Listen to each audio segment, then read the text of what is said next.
Hello, and welcome to today's program, The Benefits of Recognition and Elimination of Implicit Bias, presented by Ian Blei. I'm Robert Moselle, Executive Director of the Center for Continuing Education, CCE. I will be joining Ian in this presentation, which, in my opinion, is far more than fulfillment of a required MCLE course. It offers valuable information and examples on all aspects of self-awareness and how to improve relationships both within the legal profession and in everyday life. Ian Blei is the director of the Institute for Integral Enneagram Studies, president of Optimized Results, and author of Kind Ambition: Practical Steps to Achieve Success Without Losing Your Soul. His mixture of interrelated systems thinking with a pragmatic cognitive linguistic approach has proven unanimously successful regardless of size or type of industry. Along with consulting, speaking, and writing, Ian conducts seminars and workshops throughout the United States. To start our conversation, let me pose some of the basic questions behind the concept of bias. What are sources of bias? Why do we have these biases? And are there different kinds? Well, in this talk, we're basically going to sort of take a slightly different approach to the issue of bias. Rather than simply demonizing it and saying, hey, just don't do it, which doesn't really give you tools, I'm going to attempt to explain where it comes from, why, and what to do about it. And as we're looking at a realistic approach, we really do have to look at the word elimination with some scrutiny when it comes in conflict with biology, because there are elements we can eliminate. And there are also elements of bias that are literally hardwired into our brain functions. These evolved over more than 1 million years, and they're pretty unconscious. Now, the elements that aren't part of our biology are the areas we can address and improve, and we really need to do so. The motivation to achieve this recognition and reduction is going to be from obviously an ethical legal perspective, but also increasing revenues and, again, improvement of interactions in all areas of one's life. So we're going to look at the issue from both sides of the coin, the transmitter of the bias and the receiver or the recipient of the bias. Now, some terms are going to come up while covering the topic that can have multiple meanings or shades of meaning. So if there's any confusion around them, we can get into the specifics at the end, time permitting. But one example that's relatively new is microaggression. Sometimes it's called microattack, and its recent entry into the lexicon warrants a definition to help keep us on the same page. So a microaggression is defined as the casual degradation of any socially marginalized group. And this includes verbal, behavioral, environmental indignities, whether intentional or unintentional, that communicate hostile, derogatory, or negative attitudes towards these marginalized groups. The term was first coined by psychiatrist Chester M. Pierce in 1970 to describe insults and dismissals that he regularly witnessed.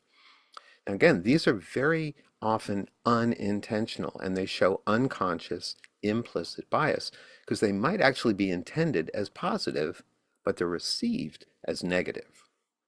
So some examples of microaggression might be, where are you from? You don't have an accent.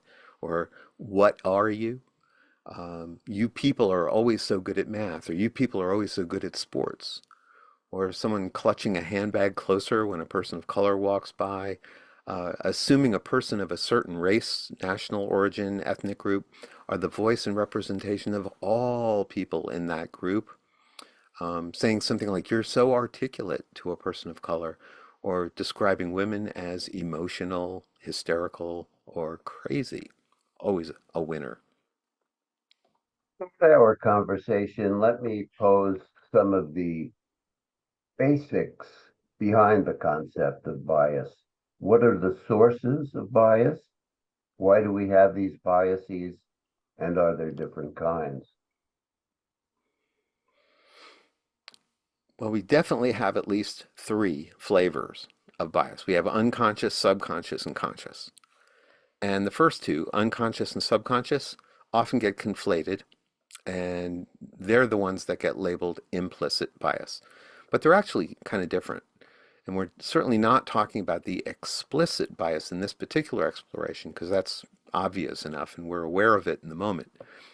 But regardless, the core of all biases is based on a very simple thing: other, not other.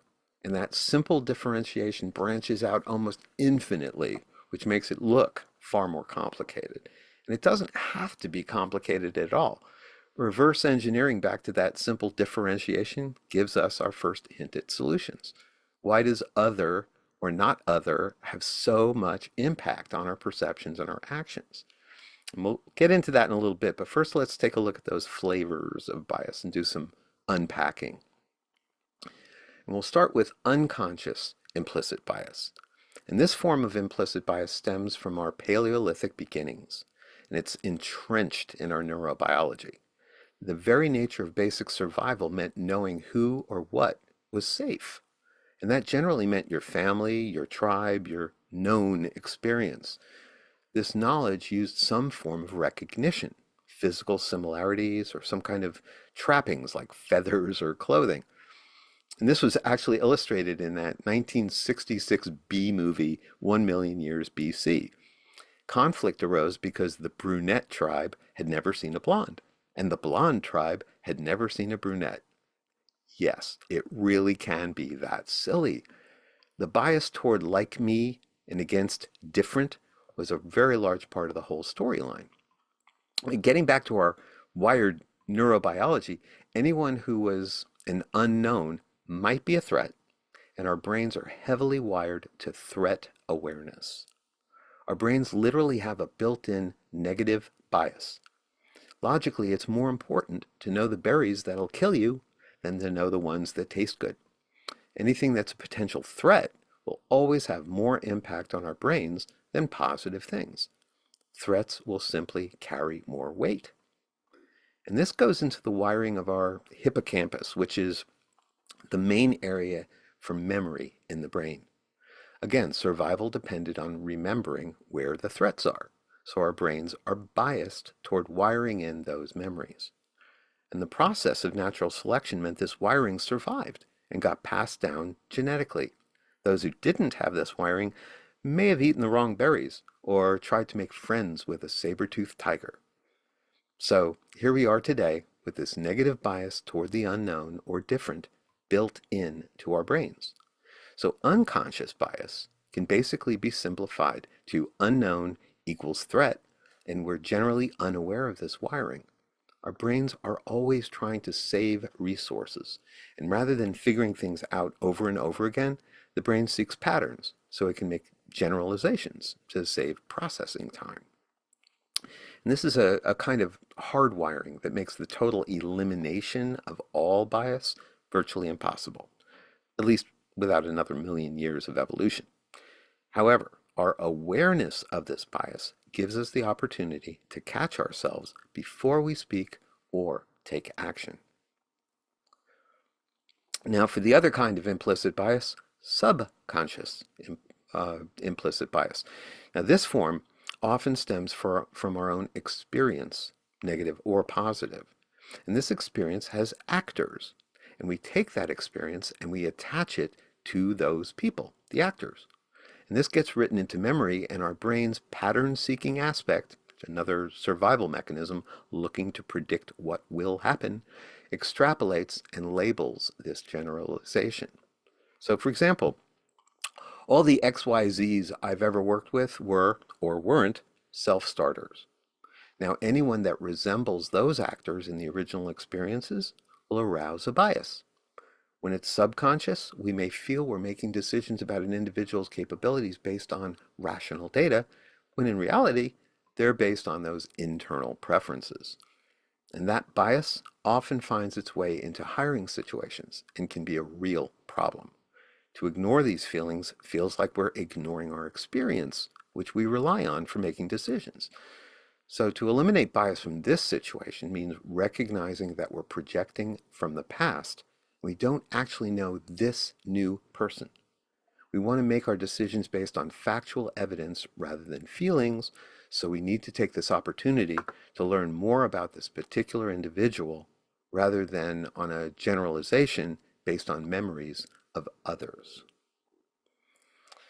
Another form of generalization comes from assumptions we can make based on physical appearance. There are the obvious differences in race, height, possible gender, age, and so on, but there are also subconscious biases that can be cultural and may have been subconsciously absorbed from family or environment. For example, there are many cultures who associate skin tone with socioeconomic status. If you had a tan, it was assumed you worked outside in the sun, which would be viewed as a lower socioeconomic class, perhaps a farm worker or a peasant. If you had a pale complexion, it would indicate a higher socioeconomic class. So many cultures began to favorably bias pale complexions. Some cultures have even created entire cosmetics industries around wanting to look higher on the socioeconomic ladder by pursuing paler skin. Now, although this is no longer as widely held consciously, it still exists, and from a subconscious implicit bias standpoint, can't be ignored. The problem is a lack of awareness about how these biases influence our decisions and impact others. Along with the physical appearance of the person themselves, we may also have narratives in our minds regarding clothing, tattoos, or hairstyles that impact our perceptions, and these may be subconscious or conscious.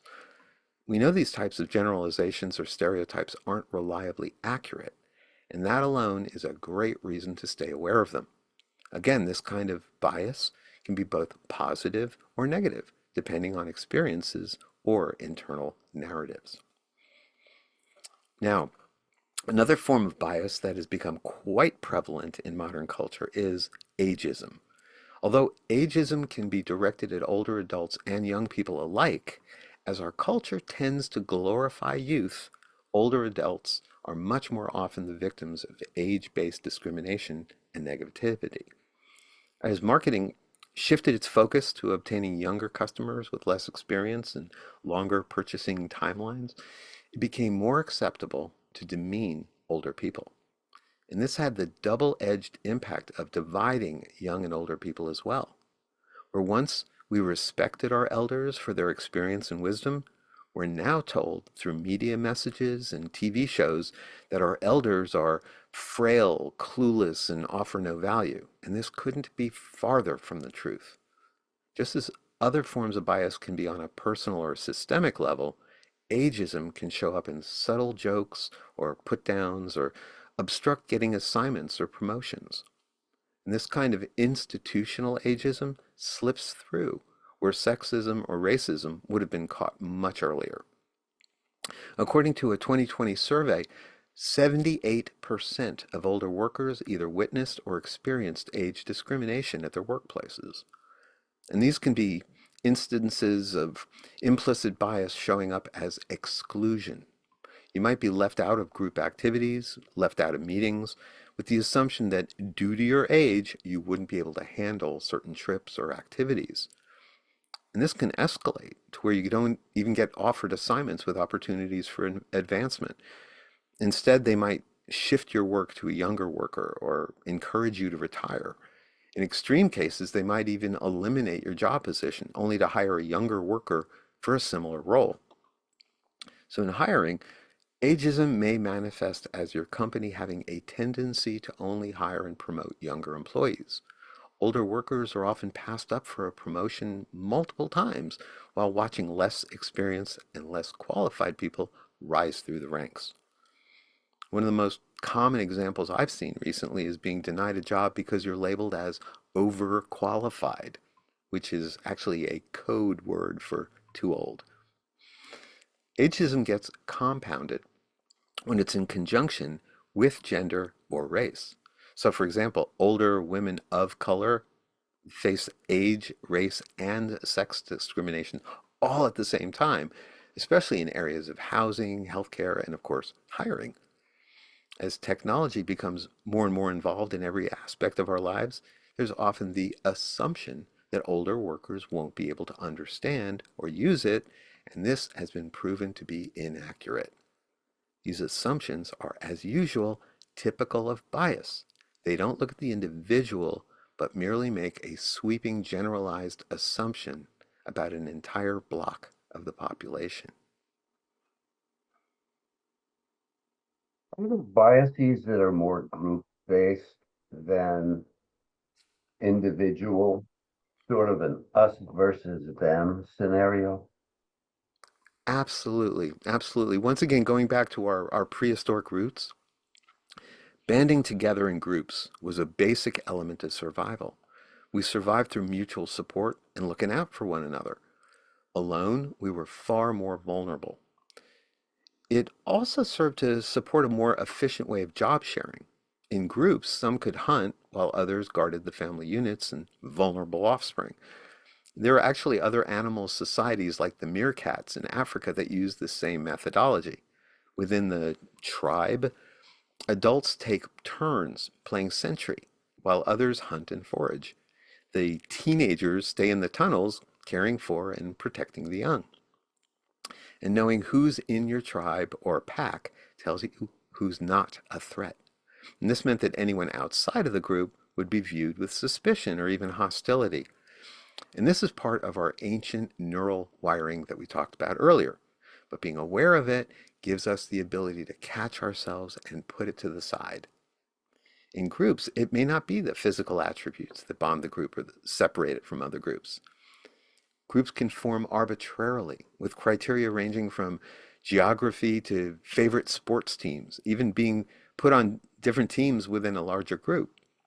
This always arises from the us versus them thinking. So that's where we need to put our awareness and ask ourselves, is this what we're doing? Furthermore, we need to consciously ask ourselves, is this helping this situation or making it worse? The adversarial nature of the legal profession can fan the flames of the us versus them thinking, and as long as this isn't based on irrelevant biases, it's less of an issue. Well, how else can biases manifest themselves? Well, another way we can look at how bias shows up would be what we call at first sight bias versus learned information bias. At first sight bias is pretty much what it sounds like. The visual, physical difference or sameness of the person ignites the bias, and this can be implicit or explicit. Learned information bias usually comes after we've learned something about the person that makes them different or similar. And there are some areas of overlap where someone's appearance may imply something that gets assumed with bias following close behind.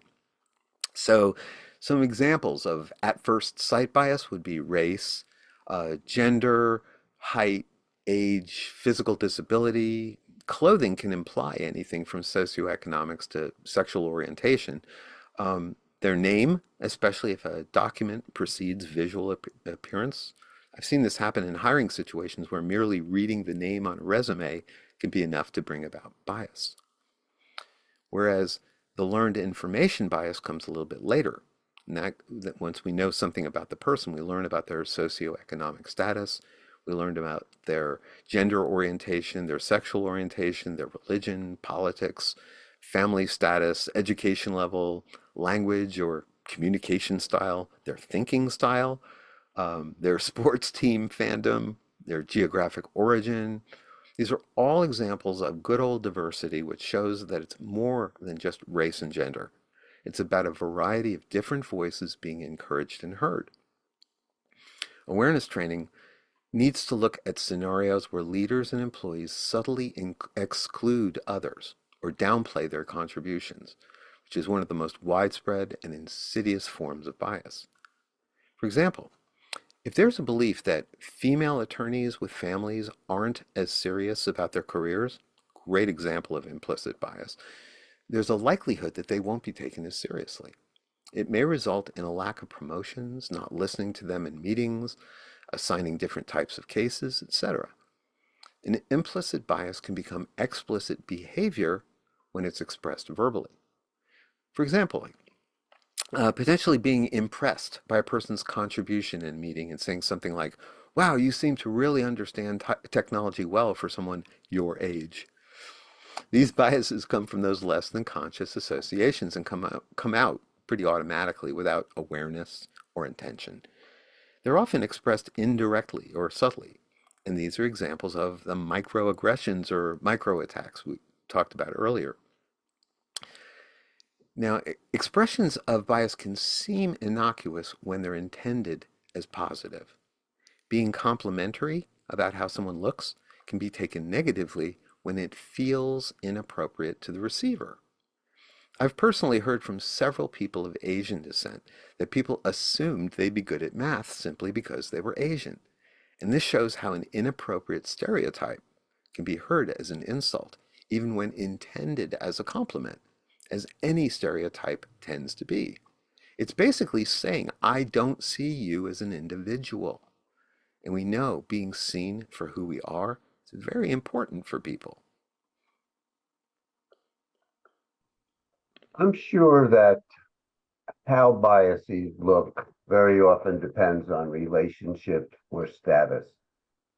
My guess, I think it's a good guess, is that the law office offers an ideal venue where such scenarios may present examples of these relationship issues.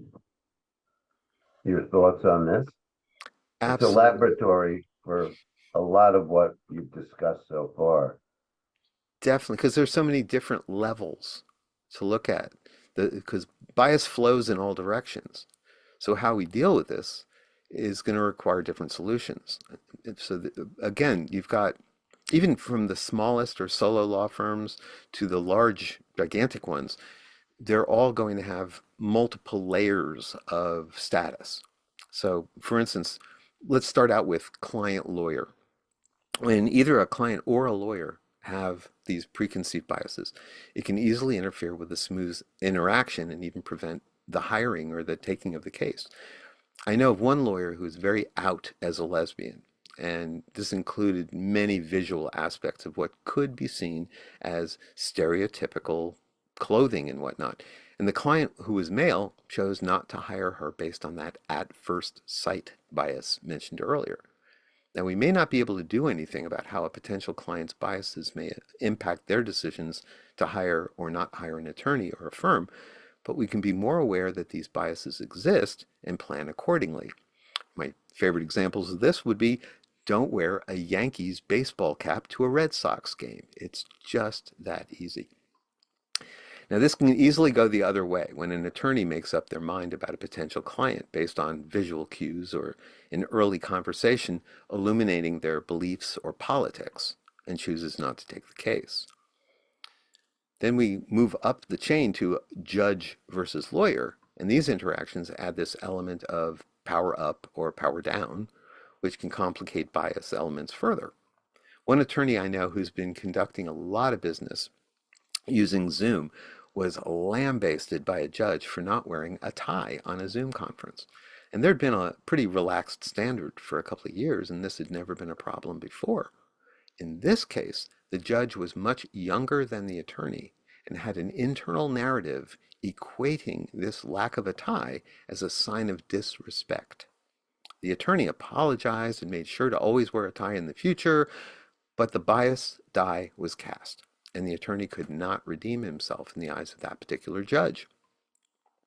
Now, all these aforementioned biases can come up as well, whether either the judge or the lawyer are of different genders, races, etc. If there's a preconceived bias, that can poison the interactions going forward. For example, if the judge is female and the lawyer is male, and either or both have gender biases, there's going to be a conflict one way or another. Obviously, the same thing can happen with differences in race as well. So we need to be very aware of these biases and put them aside in the name of equality under the law. Then there's lawyer versus staff, which is another area where there's a clear power differential. and it can be all too easy for an attorney to look down on staffers or junior attorneys. This can create quite a hostile work environment, which at best incurs expensive turnover and at worst escalates to legal action. Looking down at a staffer is a kind of socioeconomic bias that opens the door to condescension or worse. As a result, people are not motivated to do their best work, and everyone loses. There are also many areas of HR to take into account. The first meeting is likely going to be at hiring, and bias is extremely prevalent in hiring, whether conscious or not. So a lot of extra awareness is needed here. This is primarily going to be a power down scenario, as the hiring attorney is in the power seat.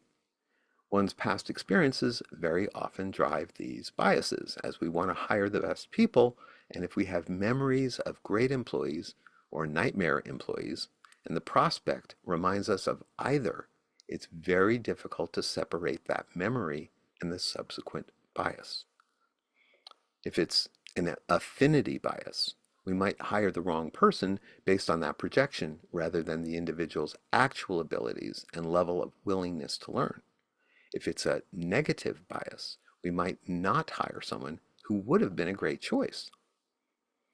Once someone is on staff, the easiest solution we have is simply giving respect. Giving respect gets respect.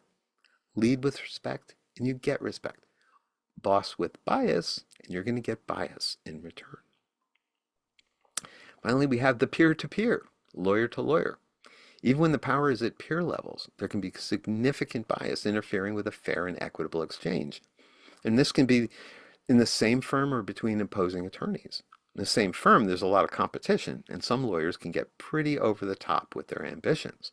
And this can show up with biases regarding lawyers with families versus lawyers without families, men versus women, race, and pretty much the gamut of any differences, as they're the root of all bias. How cases are assigned, who gets first chair, so forth, all of this can be heavily influenced by bias. So that same rule for staff and junior attorneys applies here as well. Give respect and you get respect. Let your biases run wild and the environment will turn hostile. And that's a whole new basket of problems. And when you're on opposite sides, the adversarial nature of the field can provide this fertile ground for bias to come out in both words and actions. And this can be dangerous for either, as bias can lead to underestimating your opponent, which is something we never want to do. What about from the perspective of the receiver? I think that's an important element to this situation. Absolutely. Yeah, let's definitely look at that perspective, and then we'll come back to some ways to solve some of these uh, from the transmitter, the person who's expressing it. So first off, there are obviously both federal and state laws protecting employees from experiencing undue distress from inappropriate, hurtful, humiliating, targeted, abusive behaviors by coworkers, supervisors, bosses, and even customers on the company's premises. Now, bias often escalates into what falls under harassment, discrimination, or retaliation under both California and federal law. These areas get far more complex and deserve their own presentations, so we're going to keep this focused on the implicit bias. There's no denying that bias can lead to abusive conduct, and this is yet one more reason to nip it in the bud before it gets to the level of what's deemed a hostile work environment. There are specific criteria for this. For now, we can look at bias becoming bullying to cross that line. So, what can we do to ensure that bias doesn't cross that line? Well, now may be the time to ask the $64,000 question. What can we do to solve this bias problem? Well, first and foremost, if it isn't obvious, increasing our conscious awareness is going to be step one. It's virtually impossible to implement any other changes until we're fully aware of what we're doing or not doing. When it's implicit, it's almost always beneath conscious awareness. And I really like this Viktor Frankl quote. on inserting an interruption for awareness. Between stimulus and response, there is a space. In that space is our power to choose our response. In our response lies our growth and our freedom. Now, making that space means taking our foot off the gas pedal long enough to shift a mindless reaction to a mindful response. And the more stressed or heated we are, the harder it is to do so, as our amygdala starts to take over and hijack our prefrontal neocortex. Just to give you a quick understanding of these areas of your brain, the amygdala is in charge of our limbic reactivity, and it doesn't have the capacity to think. The limbic system is part of our sympathetic nervous system, which reacts sympathetically to stimulus. The amygdala signals the body to generate adrenaline, cortisol, and norepinephrine. This is our fight or flight neurotransmitters. Our prefrontal neocortex is in charge of our executive functions, higher level thinking, and it gets completely derailed by the limbic system when we're not on top of it. And this becomes another layer to increase our awareness around. We have to be able to recognize that adrenaline increase, that when we feel it, that signals a thinking decrease. When we're highly stressed, our biochemistry shifts from thinking to action as our body's resources get redirected to our limbs to run or fight. And that makes us much more vulnerable to saying or doing something we're going to regret later on. An attorney I worked with recently boiled it down to a simple rule for himself: don't blurt. And now that we've created some space, we can look at the roots that we can pull, solving myriad areas of bias with just a few simple adjustments. Like, where do we aim our conscious awareness? Because to merely say we need to be more conscious and aware really doesn't help unless we have a direction or a target. For this, we have two major offenders that we can address. And by being consciously aware of them, we can avoid a vast majority of faux pas. So first, assumptions. Assumptions take the place of real and important information. When we don't have information, we tend to fill in the blanks with assumptions that we make up in our heads. These assumptions are what many biases are made of. Assumptions preclude finding out missing information because we already have an answer in place, regardless of how wrong it may be. It's like a placeholder that pushes new information out. This is very different from a hunch, because with a hunch or a hypothesis, we investigate to see if we're right. So to catch yourself, remind yourself to say, hey, I really don't know this person as an individual. When you position yourself as not knowing something, you position yourself to look inside and see if you see a bias there. Sometimes that can be neutralized by checking in and getting to know the other person as the individual they are, rather than the assumed generalized bias, aka a stereotype. Number two is going to be projections. Projections follow assumptions as we take that assumption and then we create a narrative that makes the assumption make sense. And this is where we can take that earlier example of our own experience from the past, where all the XYZs I've known weren't self-starters, and assume that the XYZ standing in front of you is just like the ones you've known in the past.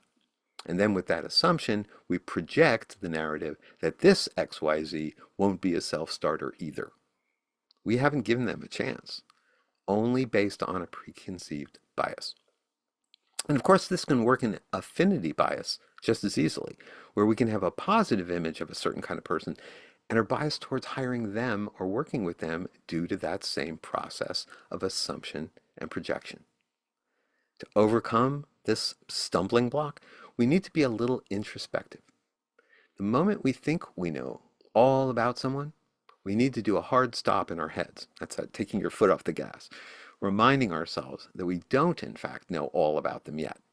All we know are stories and biases from our past, and we're endeavoring to eliminate those.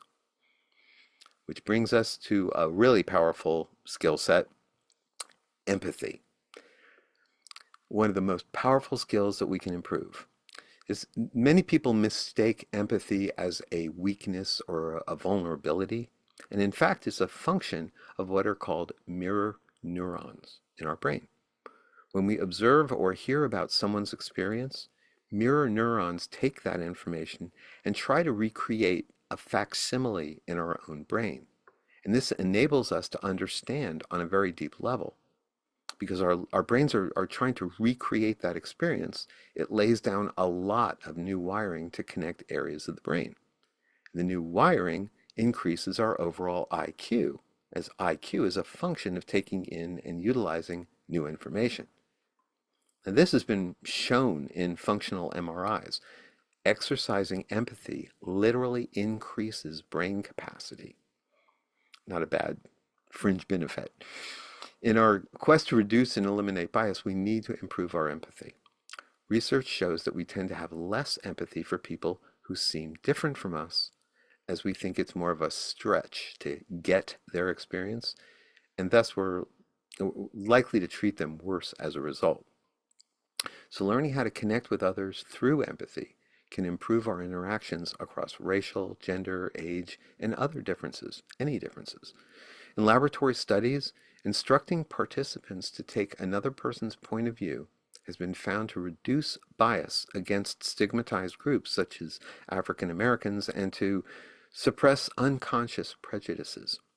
In one study, a group of white Americans watched clips from the movie The Joy Luck Club, and they were asked to put themselves in the place of the Chinese American heroine, June. In comparison with a control group, participants later showed less implicit prejudice toward outgroups, people who were not like them. Now, one form of empathy training has attendees being shown videos in which employees from minority groups told their stories. And then these attendees were asked to adopt the perspective of those colleagues. Again, taking on those perspectives forces the brain to recreate the observed experience internally. Increased compassion and empathy are the result, along with higher IQ. Again, not a bad result. So those are all what I would call mindset internal solutions for us to do in our own minds. So let's look at some external solutions, sort of training type things, because understanding implicit bias is critical because both positive and negative unconscious beliefs can lead to structural and systemic inequalities. As we've already identified it as unconscious or subconscious, bringing it to awareness is primary. It's the first thing we need to do. We need to bring the subconscious to consciousness. We'll grab another quote from Carl Jung here. Until you make the unconscious conscious, it will direct your life and you will call it fate. Now, there are some activities we can use to help achieve this. I'm defining activities as external solutions as opposed to the internal solutions found in our mindset changes. So when identifying our biases, we need to make an effort to learn more about them and why these particular differences make us uncomfortable. One idea is called a positive intergroup contact group.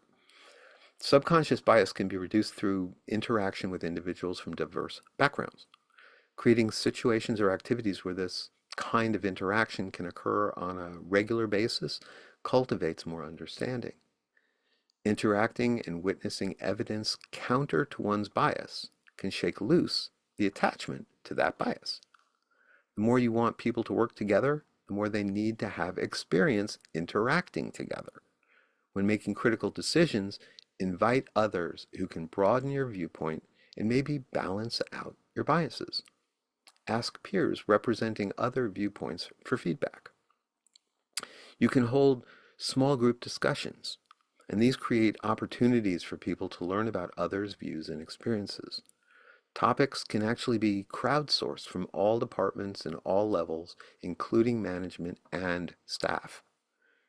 During these meetings, you can use the round robin technique where everyone in the room is asked for a contribution to the discussion, and people can either share an idea or pass. Another technique that's useful is pointing out interruptions. For example, studies at George Washington University and Carnegie Mellon showed that women are interrupted by men in meetings by an average factor of 3 times as frequently. older people are interrupted at a far higher level as well, showing bias on several levels, from assumptions of abilities to others being merely dismissive. Being that many of us are still working remotely, these small group discussions can also occur virtually. Meetings can be arranged where employees can talk about issues related to inclusion in an online forum, where a moderator is available to answer questions and provide resources. And this takes us to implicit bias training. Although raising awareness is important, it's only a beginning. The most successful training programs are the ones that allow individuals to discover their biases in a non-confrontational manner, and also to give them the tools to reduce and manage their biases. And the training can use tactics such as counter-stereotyping, exposure to information that defies stereotypes that persist about groups or individuals, such as images of female scientists can counter gender stereotypes. The 2016 film Hidden Figures is a great example of this. It showed three African American women mathematicians who were the brains behind the successful Mercury Atlas 6 spaceflight of John Glenn. In one experiment by Nilanjana Dasgupta and Anthony Greenwald, students exposed to images of admired Black Americans showed a weaker affinity bias for white individuals. In another study that they did, female college students were less likely to view leadership and math as male domains after encountering female faculty members in those departments at their school, showing the malleability of automatic or implicit attitudes.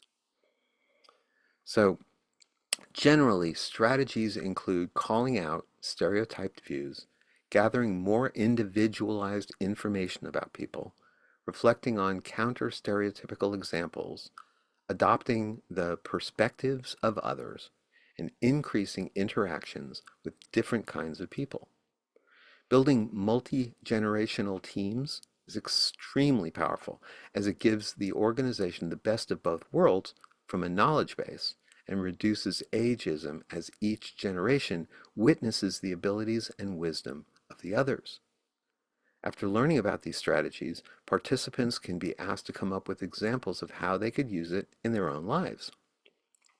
Many cultures still do embrace multi-generational living situations, so this experience can be brought into the workplace. The more they're used, the more these strategies reinforce one another, and the more they'll be practiced, which means the more effective they'll be.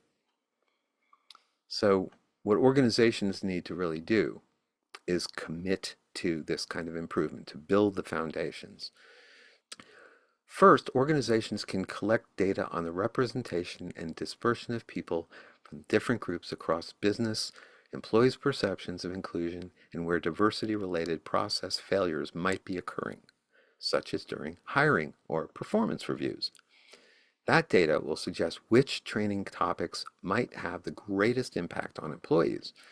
Leaders can also establish a committee to oversee and report on progress toward diversity, equity, and inclusion goals.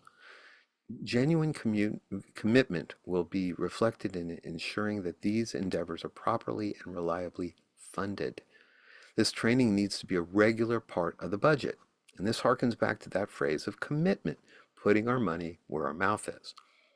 By replacing superficial one-shot training with longer-term efforts that do a better job of helping people understand their own unconscious biases and see how to overcome them and measure their progress, leaders can turn their workplaces into environments where everyone truly feels a sense of belonging and appreciation. There are a lot of ways we can reduce and curtail many examples of unconscious bias that don't even require training. For example, just look at the visuals of your careers page. What demographics are represented in your photos?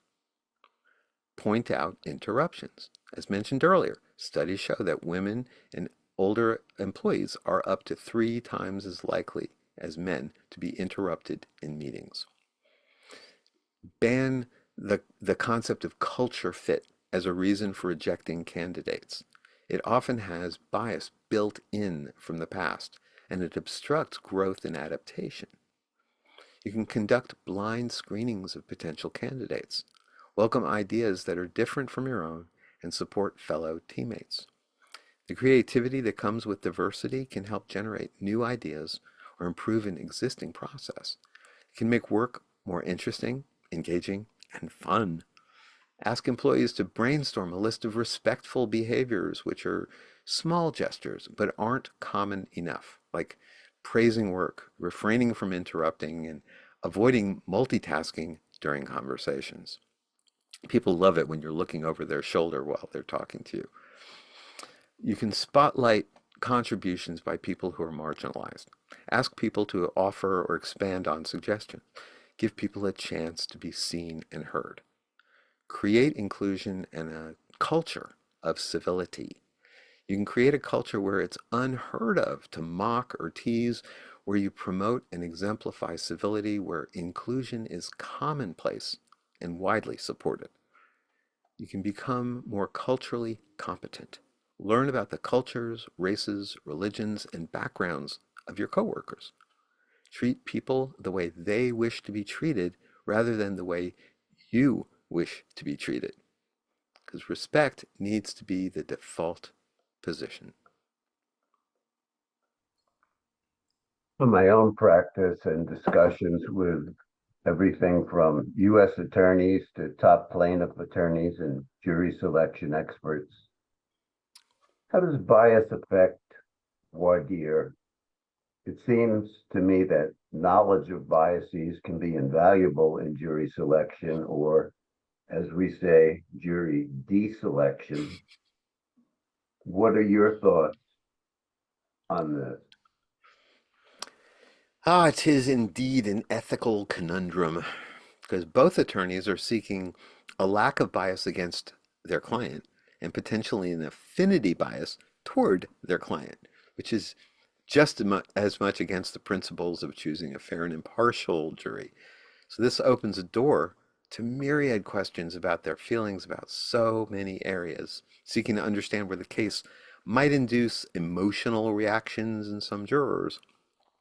These questions can probe attitudes regarding race, ethnicity, age, sexual orientation, lifestyle, women, law enforcement, officers, chiropractors, banks, traffic laws, alcoholic beverages, adultery, drug use, crime, the insanity defense, welfare, corporations, sexual harassment, gun ownership, global warming, unions, zoning laws, motorcycles. It just goes on and on. So a potential juror admitting to any of these biases is not automatically dismissed. To be removed for cause, the evidence developed during the questioning of the juror has to really convince the judge that the juror could not put aside that bias and be fair and impartial. And these are different than the biases that immediately invalidate a juror. Obviously, categories regarding related legal proceedings or relationships to litigants or attorneys, preformed opinions of guilt or innocence, and so forth, are biases that will cause an automatic dismissal. Now, the tricky part here is that jurors may not be aware of their own biases, especially when they're implicit, and they minimize them in questioning, and they may deny that their biases will affect their actual decision. Under the prevailing standard for challenges for cause, as long as the juror promises in good faith to put aside any biases and decide the case on the facts and the law, the juror need not be removed. Now, that solution may not be satisfactory to an attorney who doesn't believe the juror's minimization of his or her own prejudices, which is the reason for each side being given that number of preemptory challenges, allowing attorneys to remove potentially biased jurors not excused by the judge. In general, the parties are free to exercise these preemptory challenges in any manner they see fit. Although generally there's a pretty tight level of provable bias, the preemptory challenge permits rejection for a real or imagined partiality that's less easily designated or demonstrable. It's often exercised upon impressions and biases that may be implicit or based on the looks, gestures, habits, associations, or other aspects.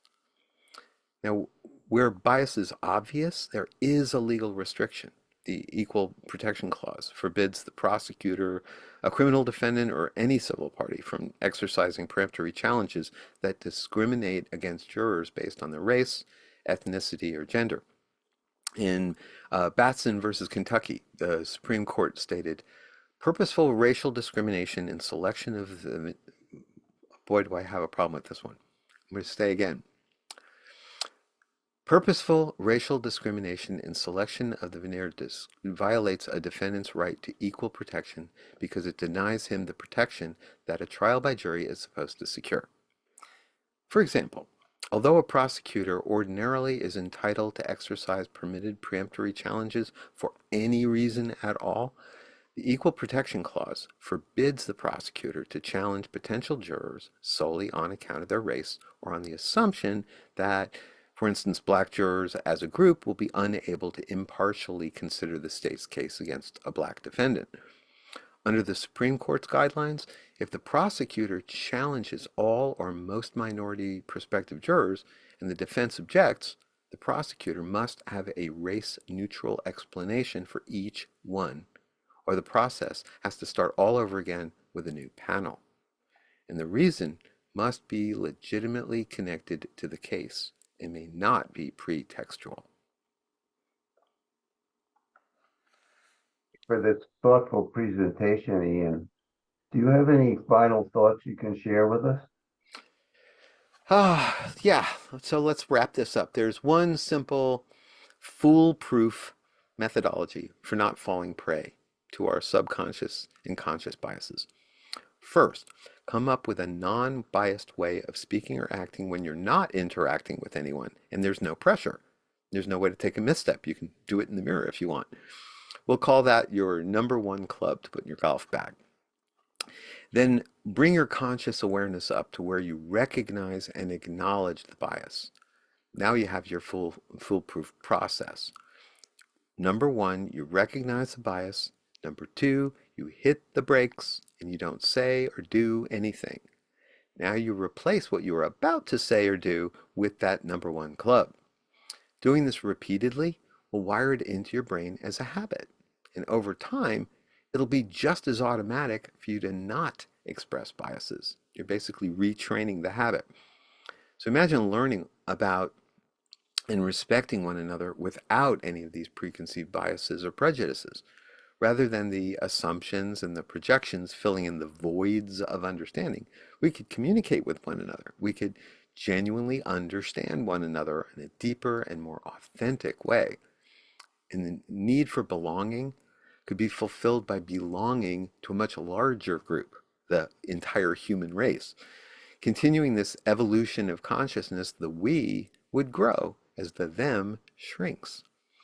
I've written a lot on this concept of internal versus external differentiations and how much more successful every species is when there's more intermixing. Well, Ian, I have to say that I have your book, Kind Ambition, and I highly recommend it. I know that you discuss these issues in depth, especially in chapter 36. It takes all kinds, where you note that even on a genetic level, diversity increases both health and success. Do you have any final thoughts as we wrap this up? Absolutely. This is the result of being the child of a geneticist. Of- You have good genes. yeah, there you go. So we do know that diverse gene pools prevent an overweighting of specific traits and a lack or an absence of others. Monocrops die out in very little time because they're susceptible to disease and mutations. And when people in a group are all alike, there are blind spots in perception and reinforcement in other areas that would benefit from being questioned. So this is a roadmap for vulnerability and definitely hurts the group's ability to survive and thrive in a sustainable manner. So if anyone's interested in getting a copy of that book, Kind Ambition, definitely get in touch. I believe there will be a slide with all my contact info, and I'll even sign it for you. Well, thank you again for this very thoughtful and provocative discussion. I think we can all benefit from it. And once again, we're indebted to you for all the hard work that you put into this program. My thanks to you for the opportunity to present. It's very important stuff to be talking about.